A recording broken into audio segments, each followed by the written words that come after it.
एक सिद्ध संत थे राधा कुंड के, वो राधा कुंड में पोछा झाड़ू पोछा करते और भिक्षा मांग के खाते और भगवान नाम जप करते, रात दिन भगवान में लगे थे। तो जब वृद्ध शरीर हुआ तो एक दिन देखा एक दुर्गंध युक्त आदमी उनके पास आया। तो उनका तुम कौन हो?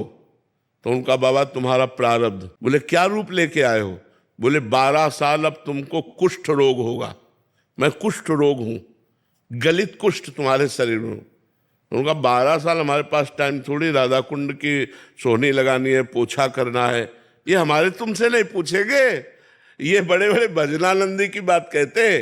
तब उन्होंने दूसरे दिन फिर आया प्रारब्ध और कहा हम 12 साल के भोग को 6 साल में निपटा देंगे, रात दिन लगा के, आप स्वीकार करो।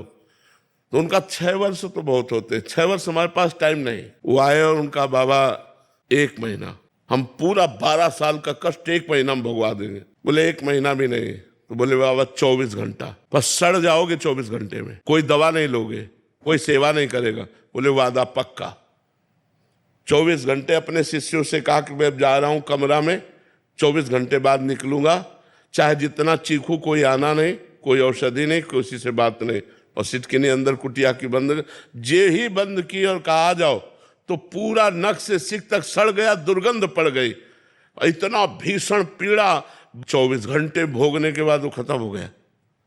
मतलब सिद्ध पुरुषों को भी, जिनकी इतनी सामर्थ्य है, उनको भी 12 साल का 12 मतलब 24 घंटे में भोगना पड़ा। इसलिए हमें लगता है कि हम लोग तो कर्म बंधन से युक्त है, हमें भोगना ही पड़ेगा। नाम जब से हम कर्म बंधन काटे, हम भगवान की प्राप्ति की सोचे, जो पहाड़ जैसे पाप लगे उनको भस्म करने की सोचे, जो प्रारब्ध आएगा उसे भोग लिया जाएगा।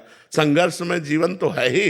इसमें कोई कह सकता है कि हम बाबा के पास गए या किसी अमुक के पास गए या प्रार्थना किया तो हमारा कष्ट दूर हो गया, हमें हमारी मन्नत पूरी हो गई। प्रारब्ध खत्म हो गया तो चाहे बाबा के पास जाओ चाहे न जाओ, समझ लो प्रारब्ध खत्म हो गया तो ठीक हो जाओगे। और अगर प्रारब्ध खत्म नहीं हुआ तो चाहे जितने बड़े सर्जन और चाहे जितने बड़े बाबा के पास चले जाओ, वो ठीक नहीं कर सकता, वो ठीक नहीं कर सकता है। हम तुम्हें बाबा जीवन के बता रहे हैं।